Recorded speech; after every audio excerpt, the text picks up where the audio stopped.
Okay guys, so this is Michael from Team Skittles, and I'm doing my deck profile on Dark Alice. Okay, so Dark Alice, she's pretty good. So her Judgment, you don't have to pay anything to activate it. And then her second ability is you pay 1 dark, so for every dark you pay, you can remove 1 card from your opponent's graveyard. And that all has to do with her J-Ruler's effect.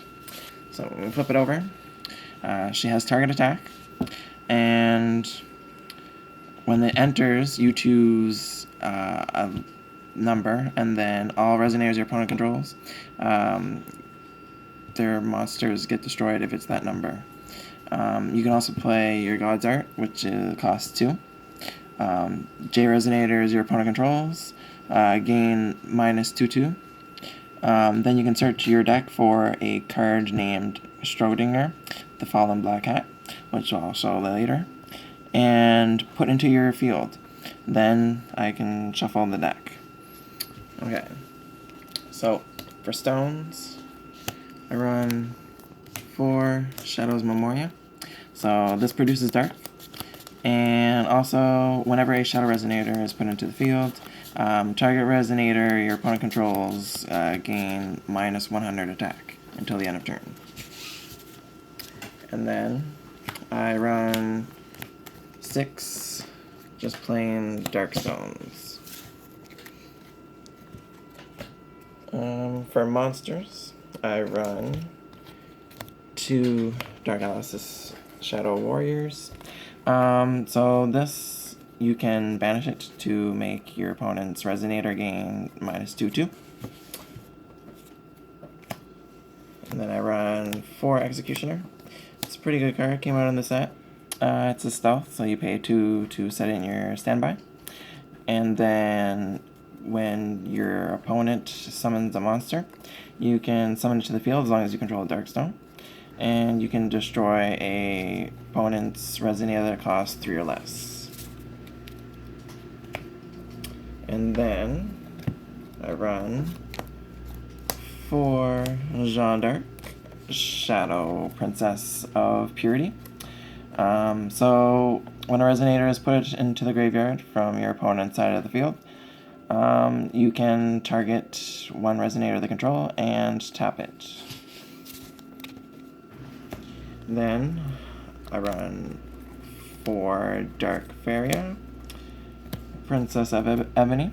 So you pay 2 for the cost of summon, and then you can pay 2 for Awakening. And when you pay the 2 for Awakening, you can target 1 monster, 1 Resonator your opponent controls, and destroy it. And then other Shadow Resonators you control gain 200/200. And whenever this card deals damage, you gain that much in life points. And then we have Nightshade, which came from the set as well that came out. So when this card is put into the graveyard, you can banish 1 Resonator from each side of the field. It's pretty good because most of your monsters are shadows, so it doesn't affect you. And then we run 4 Elizabeth. So Elizabeth is good because when a Resonator is put into the graveyard from your opponent's side of the field, you can recover her, and then she gains 400 attack until the end of turn. And then we run 2 of the Regalia. The Regalia is good, but 4 is too cloggy, 3 is too cloggy, 2 is just perfect. So as long as you have 5 monsters removed from play from your opponent's side, it gains 5/5. And if you have 10, then it gains swiftness and target attack. You can also use him to produce any kind of mana. And you can banish this card to make your J-Ruler gain imperishable. And then I run 4 Skion of Dark Alice.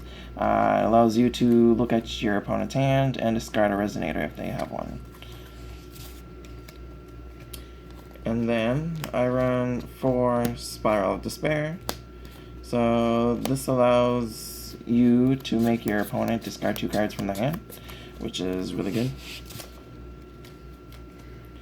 And then I run 4 of Recollection of Dystopia. So what it does is your opponent banishes a Resonator, and then you can pay 2 less for your God's Art, which your God's Art only costs 2, so it's basically like you're getting it for free. And then, last but not least, we have 4 Space-Time Collapse. So this card, you can either choose to destroy your opponent's Resonator, or you can choose one of the Regalia. So that is the deck profile, and this is from Team Skittles.